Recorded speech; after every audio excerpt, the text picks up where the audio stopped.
क्या केंद्र सरकार सांथाल परगना को एक अलग राज्य बनाने में तुली हुई है?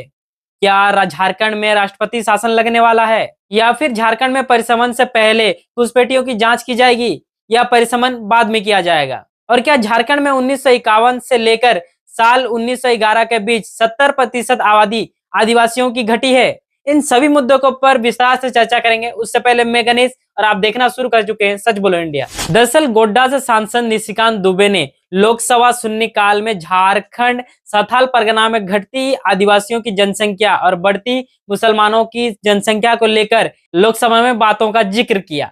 इन मुद्दों को उठाते हुए उन्होंने ये भी कहा, ये बस हिंदू मुसलमानों का मुद्दा नहीं है, ये खासकर आदिवासियों का मुद्दा है। इतना ही नहीं, निशिकांत दुबे ने यह भी कहा कि अगर झारखंड में राष्ट्रपति शासन लगाना पड़े तो वो भी लगा दे। वहीं सदन से परिसमन पर बात करते हुए निशिकांत दुबे ने सरकार को झारखंड में बांग्लादेशी घुसपैठी को अलग करके ही परिसमन करने का जिक्र किया। इसके पीछे भी उन्होंने आदिवासियों के हित में ही तर्क दिया।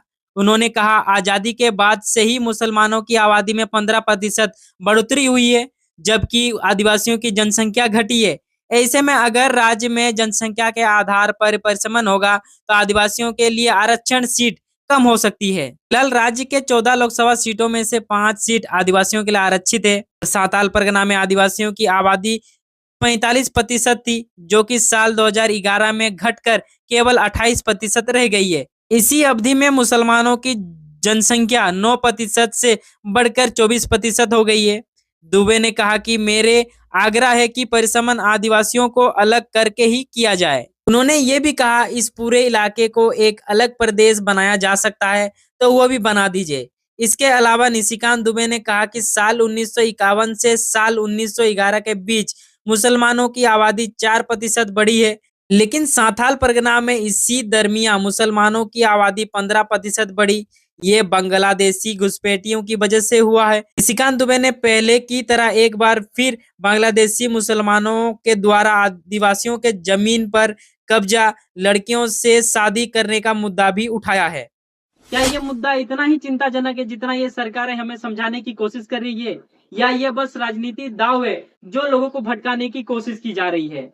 अगर सच में बांग्लादेशी घुसपैठी झारखंड में आ रहे हैं तो केंद्र सरकार मौन क्यों बैठी है? बॉर्डर को सील करे और घुसपैठियों को आने से रोके। और अगर सच में बांग्लादेशी झारखंड में आके स्थानीय निवासी बन रहे हैं तो उन्हें पहचान करके बाहर क्यों नहीं करती? या निशिकांत दुबे के कहने के मुताबिक राष्ट्रपति शासन लगाना या अलग प्रदेश बनाना, इससे समस्या खत्म हो जाएगी क्या? इस मुद्दे को लेकर आपकी क्या राय है, हमें कमेंट बॉक्स में जरूर बताएं। इस मुद्दे को लेकर खूब डिटेल में अगले वीडियो में बात करेंगे, इसलिए हमारे चैनल के साथ बने रहें।